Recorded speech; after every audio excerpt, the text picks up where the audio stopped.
Quero dar as boas-vindas a todos vocês que nos sintonizam via internet, rádio, televisão, em toda parte do mundo. E a todos vocês que escutam essas gravações. Eu recebo que os olhos do teu entendimento já foram iluminados, que tua confissão melhorou e, consequentemente, as promessas do Senhor estão se manifestando em tua vida. Recebo que a cobertura de anjos cobre vocês e que esta palavra será levada por vocês a outras pessoas. Muito abençoados.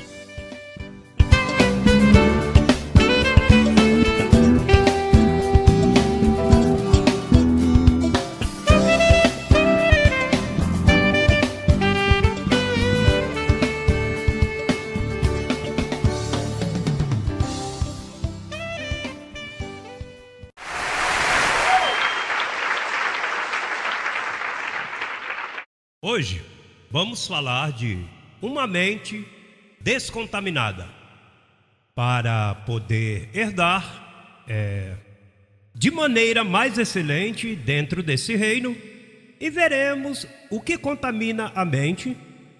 Vamos falar de segunda carta aos Coríntios, capítulo 7,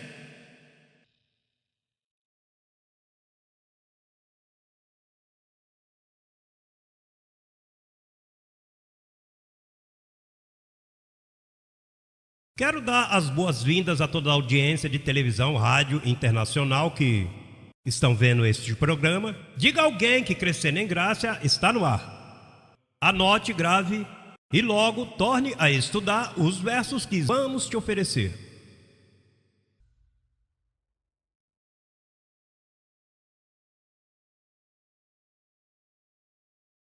Capítulo 7, verso 1.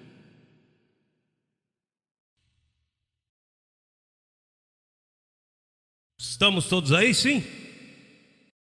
Assim que, amados, posto que temos tais promessas, limpemo-nos de toda contaminação de carne e de espírito, aperfeiçoando a santidade no temor de Deus. Você sabe que quando li isso eu disse: mas se nosso espírito está perfeito, como pode se contaminar?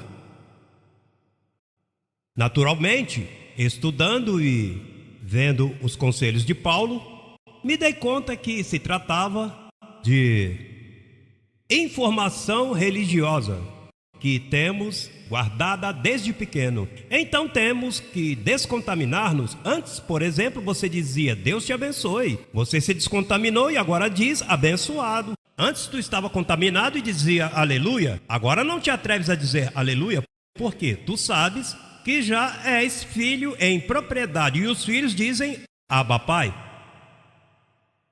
Então há um processo de descontaminação que, se você faz, você herda a promessa. Por isso diz: olha, porque temos tantas promessas, são muitas, temos que descontaminar-nos de toda a contaminação. Então este é um processo. É um processo de vir, escutar, comparar. E então vamos nos limpando até que tenhamos uma excelente confissão. E isso leva tempo, não? E o que nos perguntamos é: o que é que nos contamina? O que nos causa mais danos? Vejamos.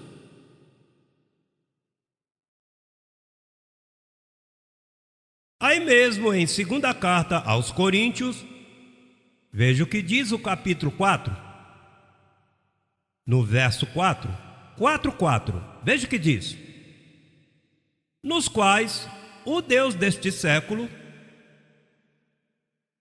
cegou o entendimento dos incrédulos, para que não lhes resplandeça a luz do evangelho da glória de Cristo, o qual é a imagem de Deus. Veja que diz o Deus deste século. Então, antes, eu pensava que o Deus deste século era Satanás, quando eu estava no sistema, né? Estava bem contaminado agora, me limpei minha mente, porque quando Paulo falou daquele século onde ele vivia, Satanás já havia sido destruído. Então está o Deus do século vindouro, que é o que estamos agora, e antes da cruz, naquele século que ele vivia, o Deus daquele século foi Moisés. Moisés era Deus para o povo. Então, o pacto que foi dado a Moisés te cega o entendimento para que tu não compreendas. Por isso, a lei nada aperfeiçoou. E aí mesmo nos diz que naquele pacto, quando lemos aí em Coríntios, veja o que diz no capítulo 3. Diz no verso 7, 3:7, aí, segunda carta aos Coríntios, que é o contexto do Deus deste século. Diz o verso 7: e se o ministério de morte, cravado com letras em pedras, foi com glória, foi um ministério de morte. Tanto que os filhos de Israel não puderam fixar a vista no rosto de Moisés, que é o Deus daquele século, por causa da glória do seu rosto, a qual havia de perecer. Como não será com muito maior glória o ministério do Espírito? Porque se o ministério de condenação foi com glória, muito mais abundará em glória o ministério de justificação. Então, no verso 15, e até o dia de hoje, quando se lê Moisés, o véu está posto sobre o coração deles. Então, o contexto, quando diz aí, o Deus desse século cegou o entendimento, é porque o filho não está contaminado, contaminado é ele.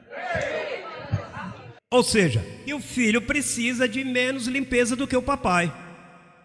Por isso, teus filhos vão entender este pacto com mais excelência.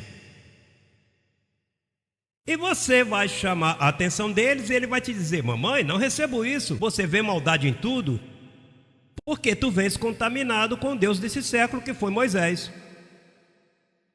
Todo aquele que põe os olhos em Moisés, no velho pacto, aquilo te contamina, te cega, não te deixa ver. Os 10 mandamentos são bons para a sociedade, mas se você olha muito para eles, eles te matam, porque aquele pacto foi um pacto de morte para te matar, para não desfrutares a vida.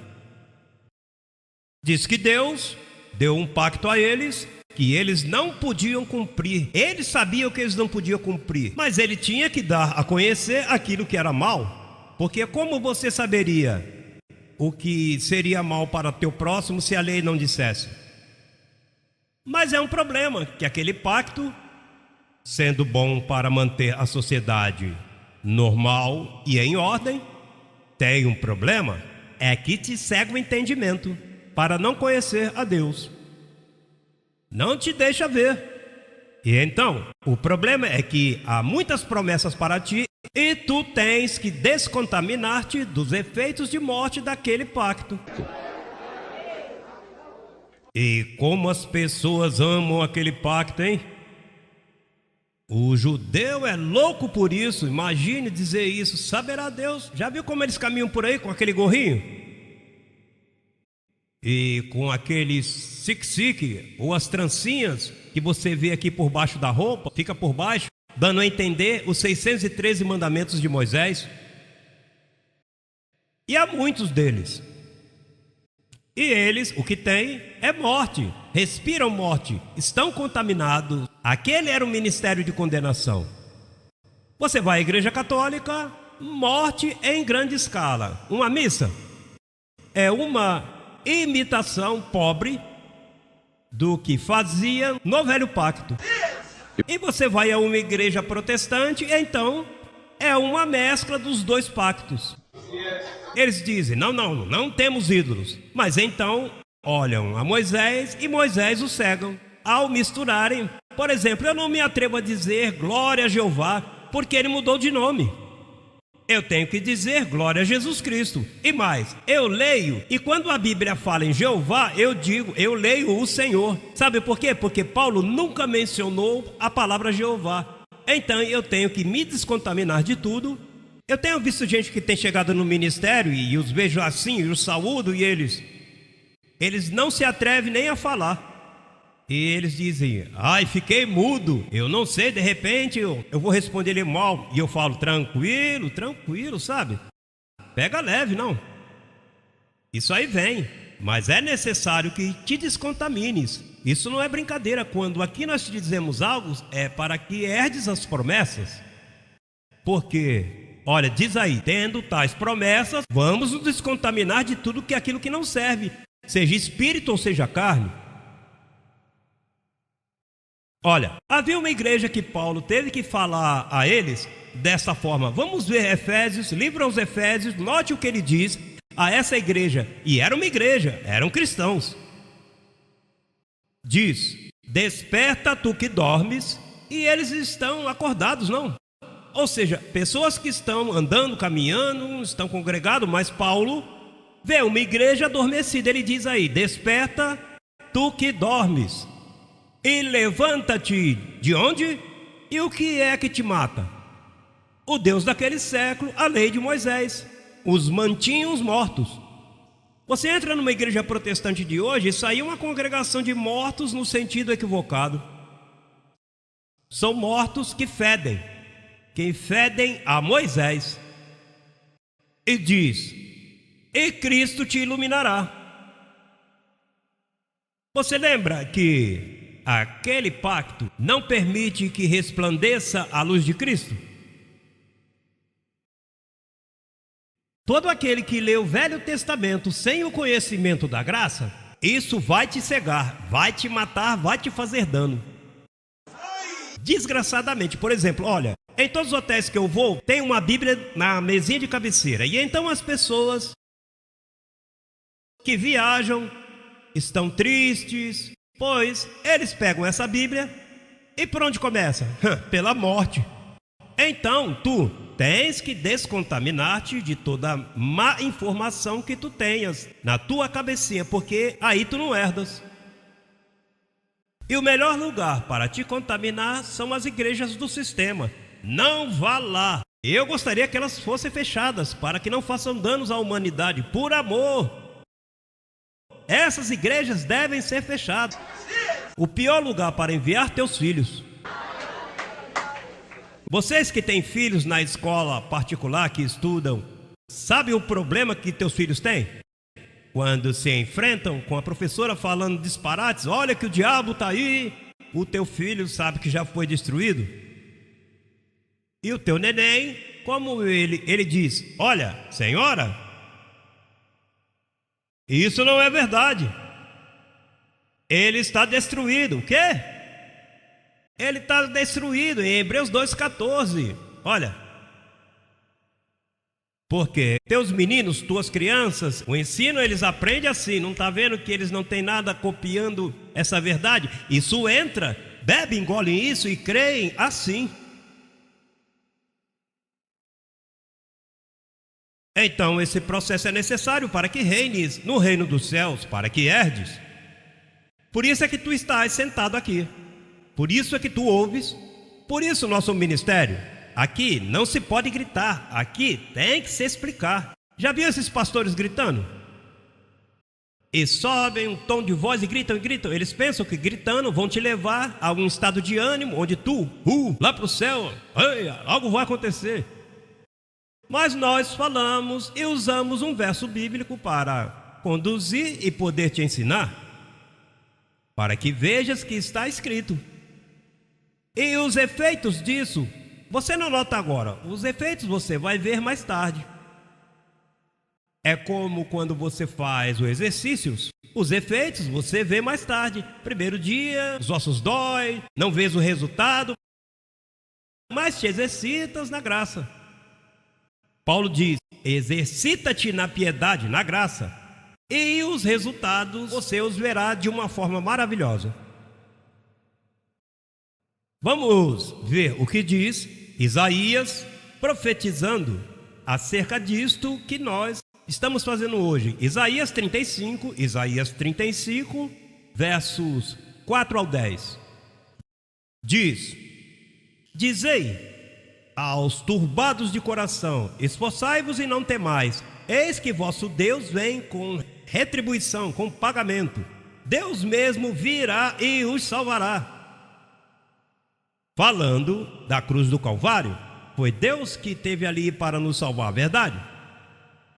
Então os olhos dos cegos serão o quê? E os ouvidos dos surdos se abrirão. Então os coxos saltarão como servos, e a língua do mudo cantará, porque águas arrebentarão no deserto, e ribeiros no ermo.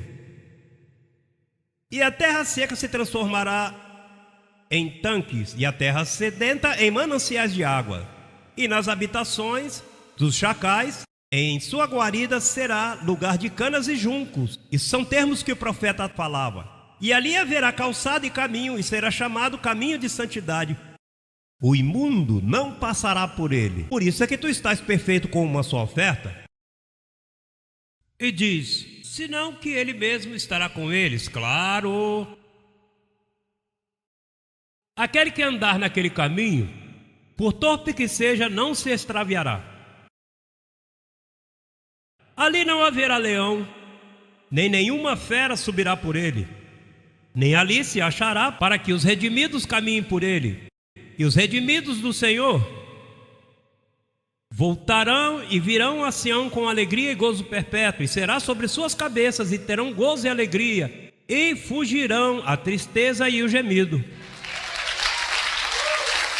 Olha,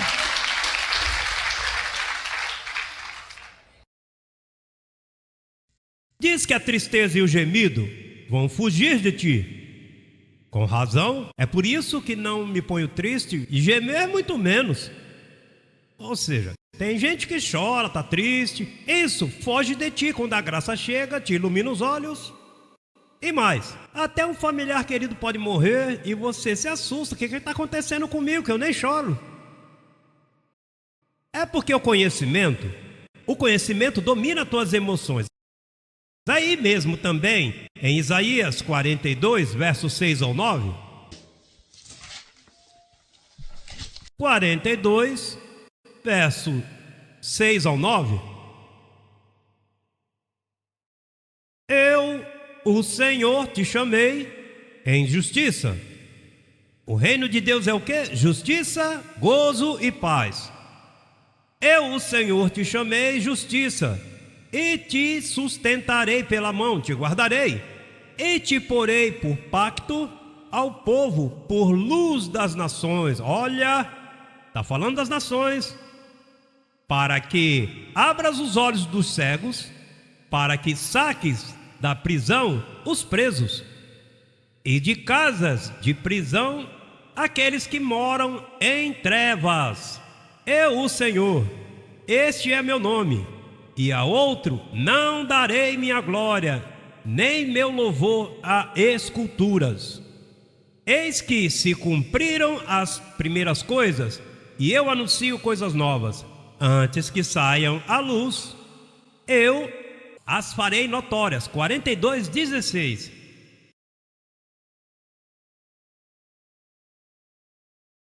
E guiarei aos cegos por caminho que não sabiam.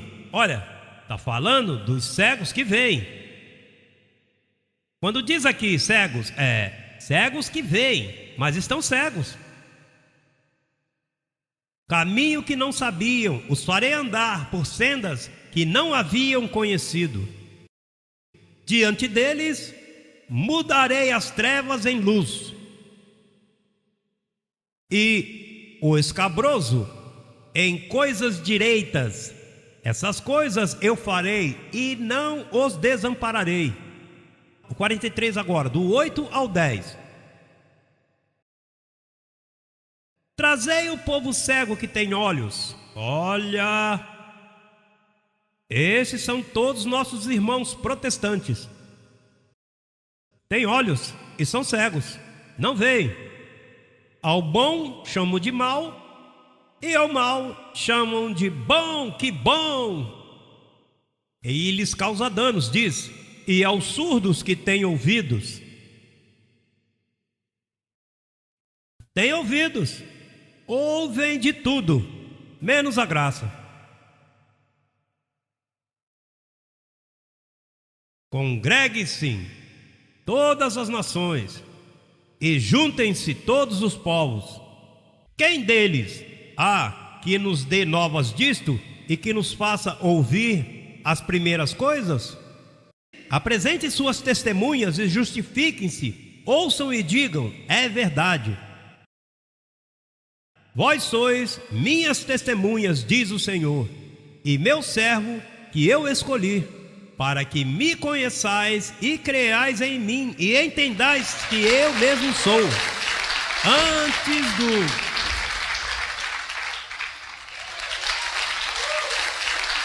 Olha...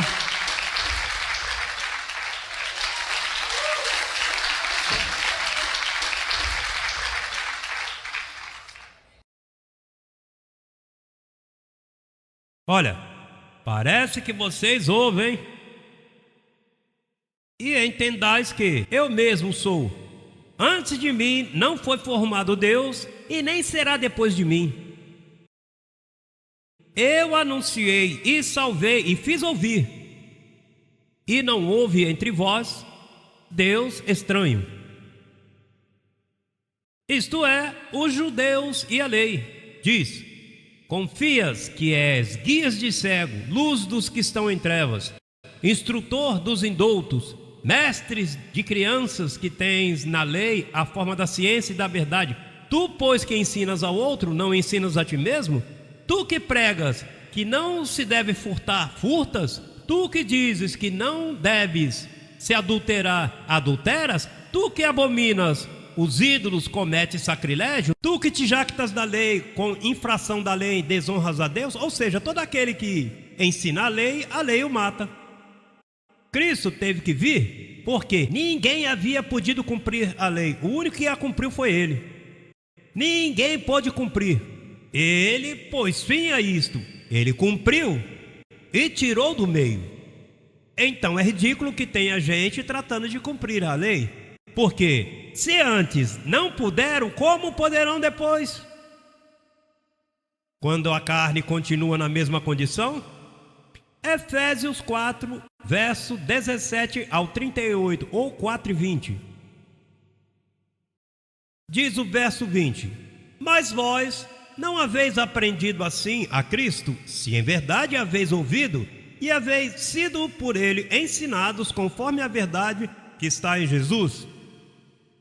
Quanto à passada maneira de viver, despojai-vos do velho homem, que ainda está viciado conforme aos desejos enganosos, e vesti-vos e renovai-vos no espírito de vossa mente, descontaminando a mente. O tema de hoje é uma mente descontaminada. Diz: renovai-vos no espírito de vossa mente e vesti-vos do novo homem, criado segundo Deus, na justiça e santidade da verdade. Uma das coisas que uma mente descontaminada faz é que aprende a viver dia a dia. Olha, quando eu estou numa situação que não a entendo e ela me traz preocupação, imediatamente eu a detenho e digo: não, hoje eu trato contigo, amanhã é outra história. E no outro dia eu digo: é hoje. Por quê? Os problemas são desejos que enganam. Teu corpo está cheio de enganos, o meu também. E contém todo tipo de enganos. Teu corpo está programado para te fazer dano. Foi assim que Deus fez, para que você se desse mal. Então, Ele te deu este conhecimento para que não te des mal, senão para que tu uses teu corpo, você o conduza, você controle.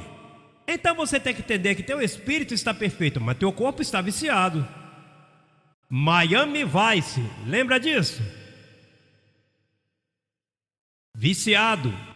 Você tem um corpo que não vai cooperar contigo. Por isso, há pessoas que dão tiro em si mesmas, se matam, acontece algo mal a essas pessoas e eles pensam que isso aí é o último que está acontecendo e se esquecem. Eles vão durar muito mais anos, se entristecem, enchem-se de complexos. E de onde sai isso? Dos enganos da carne. A carne pode estar te ministrando e te roubando os melhores momentos de tua vida. Você pode agora mesmo estar aí jogando dias fora, dias. Pelo menos você deve viver 70 anos saudável, não doente, 70. A Bíblia diz que os anos dos homens são 70, os mais robustos 80. Assim que, se alguém está aqui com 70 para cima, já está no lucro. Mas, estou te falando, não doente, não é doente, senão saudável. Pois preste atenção em mim, abençoado. Diz, limpemos-nos. Deus não vai te limpar, Deus te dá o sabão. Te dá água para que te banhes. Hello! Diz, lavai-vos com água pura.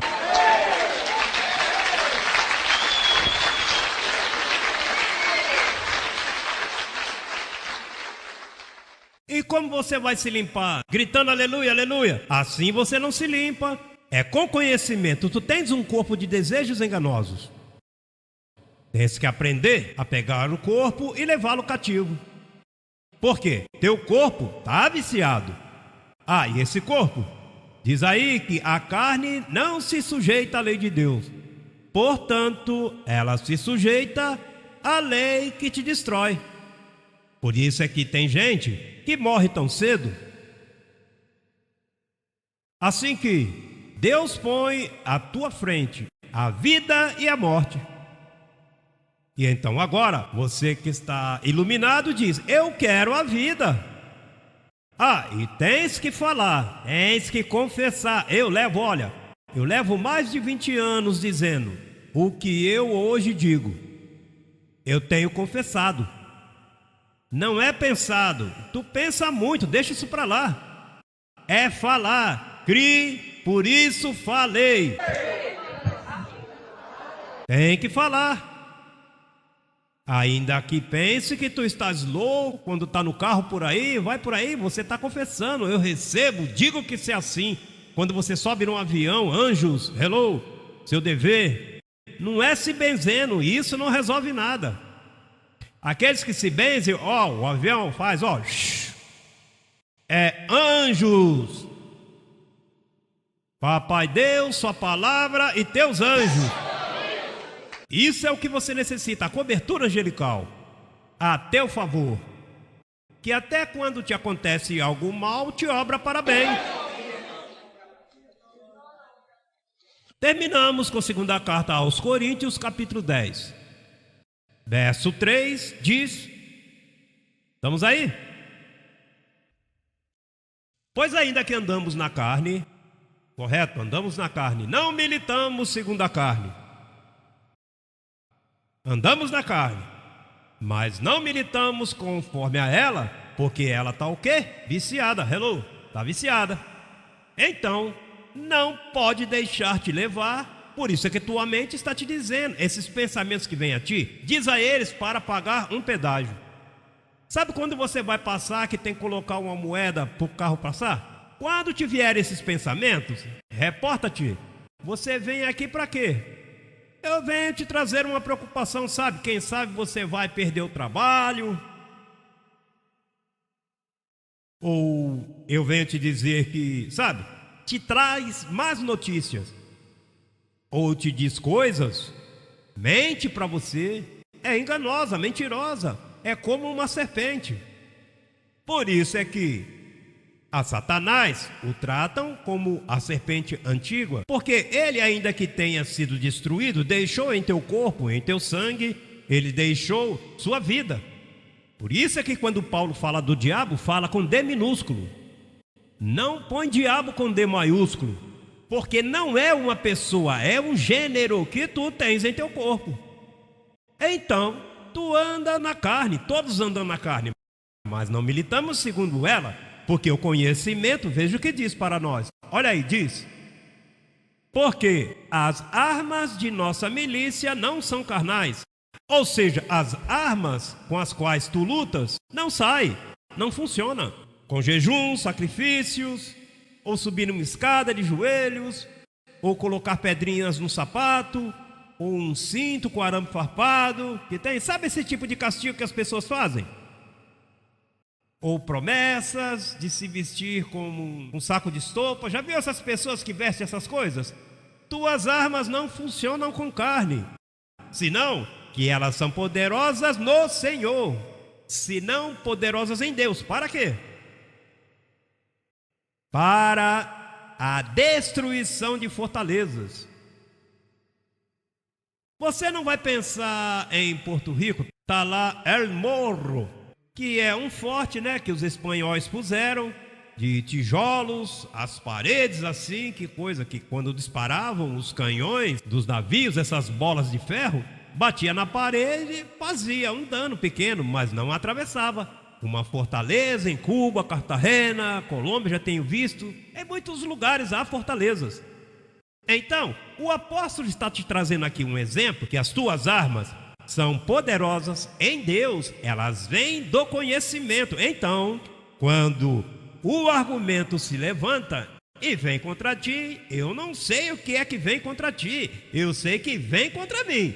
E quando vem, não, ei, eu vivo hoje, e amanhã trataremos do assunto. Mas o médico disse. A mim não me importa o que o médico disse. Essa fortaleza, nós vamos tratar com ela. É uma fortaleza que vem contra você. Veja o que diz: se não poderosas em Deus para a destruição de fortalezas, derrubando argumentos. De onde saem esses argumentos? De tua carne viciada, da mente. Os dardos de fogo do maligno vêm contra ti, te atacam diariamente. A carne é fiel para isto. Se tu fosses tão fiel como é a carne, herdarias imediatamente. Diz: derrubando argumentos e toda altivez que se levanta contra o conhecimento de Deus, e levando cativo todo pensamento à obediência de Cristo. Altivez contra o conhecimento. Você diz: eu sou próspero. A carne se levanta. Próspero? Ó, como é que tu tá? Não tem nada na geladeira? Veja como tu estás, que tens aí contas. Então a tua confissão cai. Então a carne diz: consegui. Ele não tem resistência. Você não pode claudicar. Se tu és fiel à palavra de Deus, você a sustém. Eu sou próspero, eu estou curado. Eu digo que é assim, eu confesso diante de meus anjos. Então, esse é um exercício que tu tens que utilizar. É fácil. Mente e boca. Quanto tempo, apóstolo? Diga-me uma coisa. Quando será a última vez que você vai deixar de comer? Ou seja, você vai comer o último café da manhã amanhã? E o último almoço é amanhã? E o último jantar é amanhã? Você não pensa nisso? Isso é normal em ti. Isso você faz dia a dia. Bom, amanhã, o que você quer comer amanhã? Não sei, não tenho apetite. Amanhã pensarei. Amanhã pensarei. Hello, você diz assim, né? Assim, estou cansado de comer, já nem sei mais o que comer. Esse é o de hoje, eu espero que amanhã me dê fome e eu inventarei algo e vou comer o que eu quiser comer. Pois assim mesmo, quando a carne vier com tuas coisas, você diz: não, deixa isso para amanhã. Não, resolva agora. Eu não tenho que resolver isso agora. Trataremos amanhã desse assunto, porque cada dia traz seu próprio afã. Amanhã tu te levantas pensando diferente sobre esse assunto que está te atacando. E quando tu és fiel a isso, hello, olha, nós que estamos anos aqui, quantos aqui estão há muitos anos? Isso aqui tem funcionado para vocês? Sempre. Uma vez que tu proves disto, é um estilo de vida. Isso aqui não é uma religião, abençoado. Isso aqui não é religião. O mundo está até aqui de religião. Se eu chegar a saber que eu estaria formando uma religião, eu pararia aí mesmo. E seguiria nos assuntos da carne, seculares. Se eu soubesse que eu estou enganando as pessoas, eu também parava. Eu não preciso fazer isso. Se eu soubesse que eu tenho o mínimo erro naquilo que eu ensino, que não esteja baseado neste livro, quando a pessoa é honesta, a pessoa diz, não, eu não posso enganar as pessoas. Mas quando eu vejo que esta palavra está fazendo a nível mundial, eu não posso claudicar, eu não posso parar. Fala!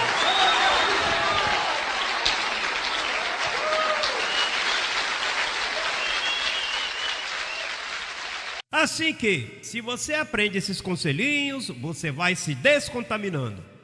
Uma mente descontaminada. E serás sábio. Teus amigos verão. Terás estilo. Quando tiveres uma reunião e eles estão numa reunião, você chega, se sabe que há algo diferente. Não vais ter complexo. Não verá mais ninguém maior que tu. Porque maior que tu não há ninguém. Tu és um abençoado, amém? Reinando em vida.